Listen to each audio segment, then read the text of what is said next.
pingue, foguete. As luzes estão piscando, o jukebox tocando. O Bruno e Barreto e o pau tá quebrando. E trabalhar amanhã é o cacete. Hoje é só farra, pingue, foguete. Mentira, não tem nada de farra, pingue, foguete. Eu tô com a perna quebrada.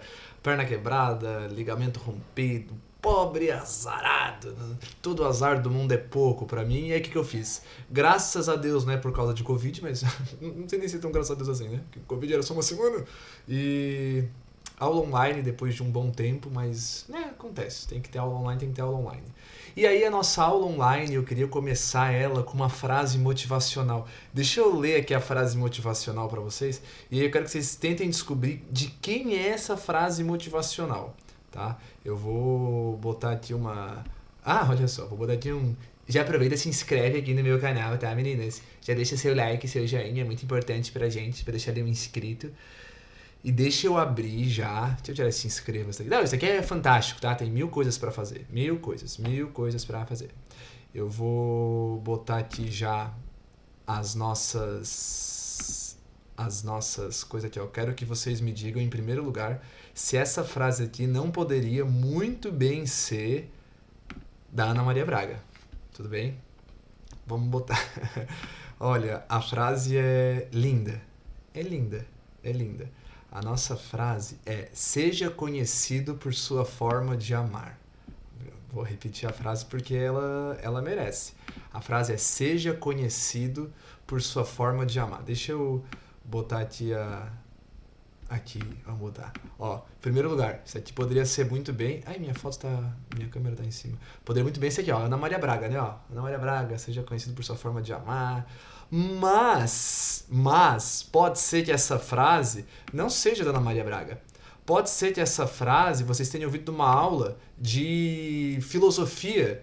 Então seja uma frase do Francis Bacon, ó, uma possibilidade. Francis Bacon falar: seja conhecido por sua forma de amar. É uma real possibilidade. Aí você, não, mas eu não sei se foi o Francis Bacon. Eu lembro que eu ouvi numa aula de literatura. De literatura não, né? Porque eu não faço as coisas. Minha foto tá bem em cima, né? Deixa eu diminuir um pouquinho ali minha imagem. Deu, ó. Pode ser que seja do Dilney. Não foi o Francis Bacon, foi o Dilney. Ah, eu vi isso aqui numa aula do Dilney. Pipipipopopó, é uma possibilidade. Mas pode ser também, terceira e última possibilidade, que essa frase seja da Nathalie. Seja conhecido por sua forma de amar. Uma pesquisa rápida assim, uma interação com os meus amigos, quem foi que falou a frase seja conhecido por sua forma de amar? Foi a Nathalie, com certeza foi a Nathalie. A Nathalie não só falou essa frase, seja conhecido por sua forma de amar, como também a Nathalie não me aceitou no Instagram. Não gosta de viado. Eu sempre soube, duvido que ela segue gay. Quando ela começar a me aceitar no Instagram, desculpa, mas a Nathalie, por conta disso, por ela não me aceitar no Instagram até hoje, o que eu fiz? Um breve exposit da Nathalie. Vamos agora passar aqui para uma cena da Nathalie cantando. Ridícula! Quero mostrar para vocês a Nathalie cantando. Por gentileza, acompanhem comigo. Eu o quê? Eu sei que te amo. Chega de mentiras, de negar o meu desejo.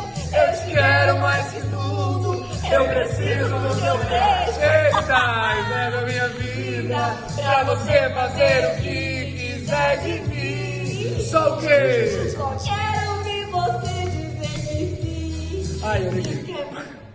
Cancela, o pessoal mandou parar. Agora vai parar. Olha isso. Sabe quem foi que expulsou nós dali? Naquele momento, Sofia estava expulsando nós. Que vergonha! Que vergonha da minha mãe, que vergonha dos clientes do restaurante. E aí mandaram eu e a Nathalie embora. Essa é a realidade. Quero explicar para vocês que essa é uma... Ai, Deus, uma triste realidade, certo? Mas agora vamos para nossa aula. Deixa eu... Ai, meu Deus. Aqui, deixa eu tirar todas as outras coisas. Tirar a Sofia... Não quero mais a Sofia. Essa cara de Sofia aqui, ela é muito intimidadeira. Ai, peraí. Vamos tirar a Sofia. Opa, tem 2 Leonardo. Tem um inscreva-se. É muito difícil ser eu. Nesse mundo é muito difícil. Ai, tirei o Leonardo errado. Tirei o inscreva-se. Tirei o Leonardo. Deu, agora sim, só aula. Pronto, passado esse momento de abertura da nossa aula, agora sim eu quero passar para a aula com vocês. Parte chata, parte complexa. Mas vamos para a nossa aulinha, porque a nossa aulinha vai ser coisa linda, certo? O que a gente vai ver na aula de hoje? Simbolismo. Tudo bom? Vai ser uma aulinha sobre simbolismo. Deixa eu abrir aqui o materialzinho que eu preparei para vocês de simbolismo. Cadê? Tá aqui. E vamos para a aula. É uma aula sobre simbolismo. É a continuidade, agora falando sério. Tava procurando ali o negócio, mas agora já achei. Simbolismo é a continuidade do parnasianismo, né? Que a gente tava vendo. Vai ser a nossa última escola literária. Por quê? Porque depois do simbolismo, tá aberta a aula já. Depois do surgimento do simbolismo, ou melhor dizendo, a partir do surgimento do simbolismo, nós vamos ter a última escola literária da linha do tempo da literatura. A partir daqui, o que nós temos é o modernismo, que já é uma escola literária que se comporta para fora dessa linha do tempo. Beleza? Então o que eu preciso ver com vocês, que é muito importante? Em primeiro lugar, surgimento do simbolismo. Simbolismo vai surgir, crianças, sempre em um contexto de crise. É preciso ter uma crise para começar o simbolismo. Essa crise, inicialmente, ela é uma crise do capitalismo, certo? Por que uma crise do capitalismo? Nós vamos ter no ano, marca aí que isso é importante, de 1873, a primeira grande quebra da Bolsa de Nova York, do capitalismo, Bolsa de Valores. Aí teve a Bolsa de Nova York em 1929, nós temos uma crise imobiliária em 2008, que é uma outra crise do capitalismo, mas nós temos também, em 1873, a quebra da Bolsa de Viena. É a primeira grande crise do capitalismo, dando a entender que esse modelo socioeconômico, sociopolítico, ele tinha algumas lacunas em aberto, ele não era a melhor coisa do mundo possível. Nós temos a independência das Américas no final do século XIX, como por exemplo o Brasil se tornou independente. O que o velho mundo, o que a Europa faz? Começa a colonizar uma outra região do mundo, que é o quê? África e o Sudeste Asiático. Esse movimento a gente vai chamar de neocolonialismo. Entendam o seguinte, esse neocolonialismo ele está em vias de nos levar para a Primeira Guerra Mundial, certo? Nós vamos ter, em decorrência da Revolução Industrial, o surgimento das metrópoles. Tudo bem? Então começam a surgir as metrópoles e aí eu começo a ter uma vida complexa, um ser humano escravizado por essa nova lógica, um ser humano que está infeliz por essa nova lógica social, econômica e política, e aí ele também está em crise. Tudo bem? Nós vamos ver no simbolismo uma denúncia dessa crise tamanha que a escola é chamada de decadentista ou então a escola dos malditos, justamente porque eles mostram essa crise. Então falar simbolismo, falar decadentismo é a mesma coisa, certo? Qual que é o problema? Nós temos uma questão de crise e aí os simbolistas vão atuar, tá aqui, em fazer uma denúncia. Que tipo de denúncia é essa? Eles vão acusar todos os problemas. É que isso é muito importante. Presta atenção. Eles vão acusar que existem muitos problemas, eles vão denunciar todos esses problemas, vão denunciar todas essas crises, sobretudo essa crise do capitalismo, essa crise do modelo político e social de se conduzir as coisas. Porém, eles não fazem nada para resolver a crise. É tipo a imagem da Sofia que eu coloquei para vocês, uma pessoa olhando um incêndio. Não faz nada para resolver o incêndio, certo? Essa é a grande pegada. Eles vão falar, sim, de fato nós temos uma crise no capitalismo, de fato o colonialismo está nos levando a um momento de instabilidade, daqui a pouco Primeira Guerra Mundial, a partir de 14, de fato esse surgimento das metrópoles, essa lógica de comércio industrial está nos levando a um momento de pessimismo, só que o que eu vou fazer para denunciar isso? Nada. Esse é o grande ponto. É por isso que parnasianos e simbolistas são chamados de alienados. Parnasianos porque trabalham arte pela arte, então não tem compromisso nenhum com a realidade. Simbolistas porque eles até notam que existe uma crise, eles surgem em decorrência dessa crise, só que o comportamento deles em relação a essa crise é um comportamento escapista. Como assim um comportamento escapista? Eles não vão atuar diretamente para a solução da crise. Os modernos vão fazer isso. O pessoal do modernismo, a primeira geração do modernismo, vocês viram ano passado, vamos rever daqui a pouco, é a geração heróica. Então eles vão atuar para resolver a crise, vão ter um engajamento político muito forte. Até daqui a pouco vai se formar no Brasil, a partir da década de 20, do século 20, vai se formar o Partido Comunista do Brasil. Então os intelectuais com engajamento social e político, mas por enquanto não. Então O pessoal do simbolismo olha para a crise, constata que existe uma crise, só que tem um comportamento escapista em relação a essa crise. O que é escapista? Evasivo. Eles vão trabalhar, marquem isso em algum lugar, porque isso é muito importante. Eles vão trabalhar com a dinâmica daí de corpo e alma. O meu espaço corpóreo está sofrendo, mas a minha alma pode ser que encontre algo mais elevado. Eles vão ter um escapismo na alma. Lembra a linha do tempo da literatura? Aquela que é assim? Se eu pegar barroco, romantismo e simbolismo, estão todos do mesmo lado. Qual que é o ponto de encontro do barroco, que está lá no início, com o simbolista que está lá no fim? Essa dualidade. O pessoal do barroco tinha uma dualidade, acusava um lado de seu lado ruim, o lado fraco da força, e o outro lado do seu lado forte dessa força. Aí eu tenho corpo e alma. O corpo em estado de sofrimento, justamente por esse período de crise, mas a alma é o meu escapismo. E escapismo é o ponto de encontro com a segunda geração do romantismo.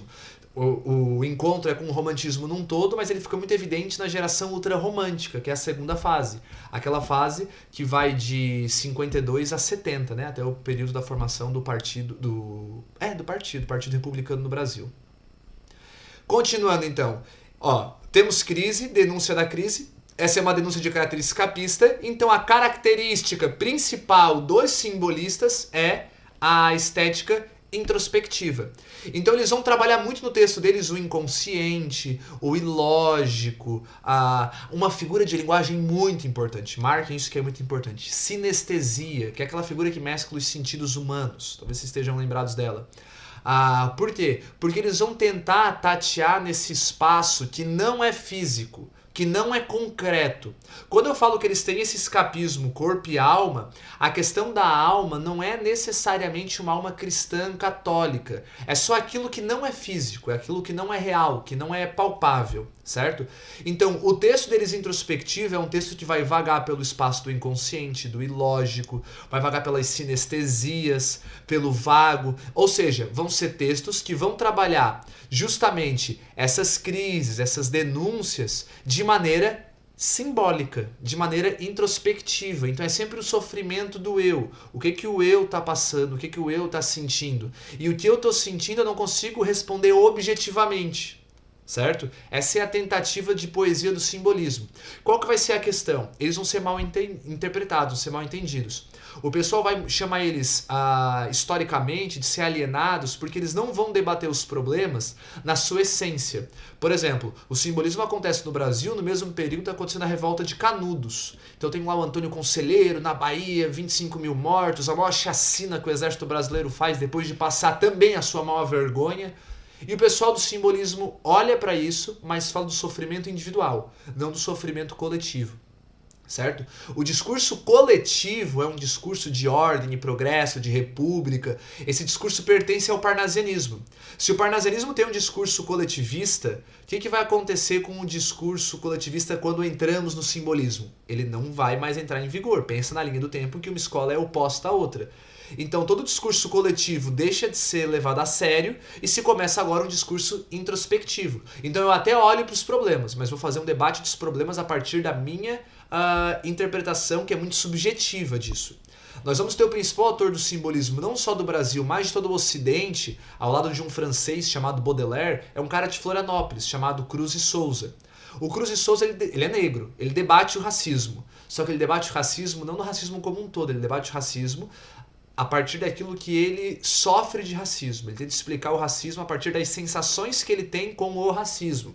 Essa é a pegada. Não significa que não debata o racismo, só que o debate é feito de maneira simbólica. Por ser mal entendido, aí eles vão falar que o simbolismo é uma escola, eles, eu digo as outras escolas, né? Principalmente o pessoal do modernismo vai falar isso daqui a pouco, que foi uma escola alienada. Mas não, é uma escola que desconfia do mundo concreto, do mundo palpável, volta para sua introspecção, porque também desconfia da coletividade e começa a retratar todo esse cenário de crise a partir da individualidade do ser e de maneira simbólica, de maneira metafísica, transcendente, porque o real, o físico, o palpável, eu não acredito mais, certo? E aí nós temos ainda a questão do parnasianismo. Vejam só, qual que é a relação do simbolismo com o parnasianismo?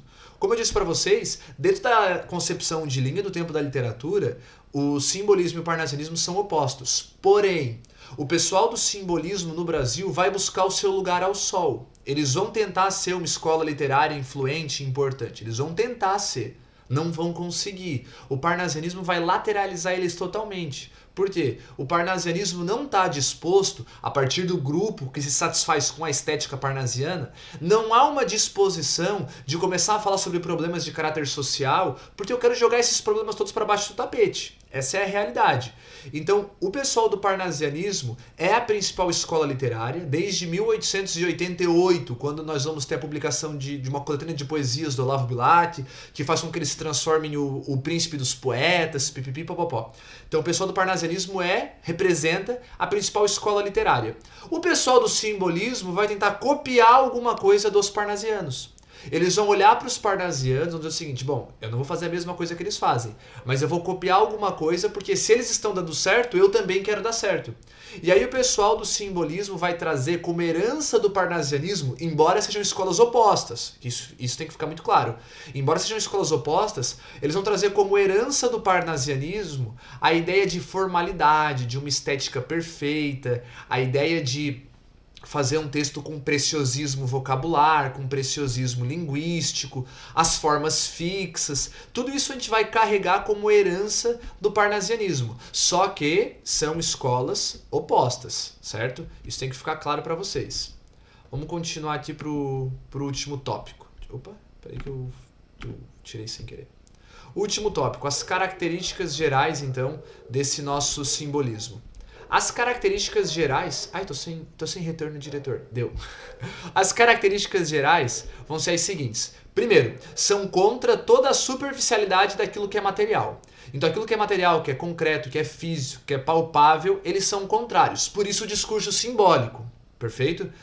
Então, se eu sou contrário ao material, ao físico, ao concreto, eu acabo entrando num espaço metafísico, num espaço de transcendência, num espaço dos sentidos, no espaço da sinestesia. Isso tem muito a ver com uma coisa que a gente chama de vocabulário etéreo. Por favor, marquem isso, que isso é importante. Essa palavra etéreo, ela aparece em algumas provas, bem como essa palavra aqui, o decadentismo, certo? São duas palavras-chave para entender bem o que é o simbolismo.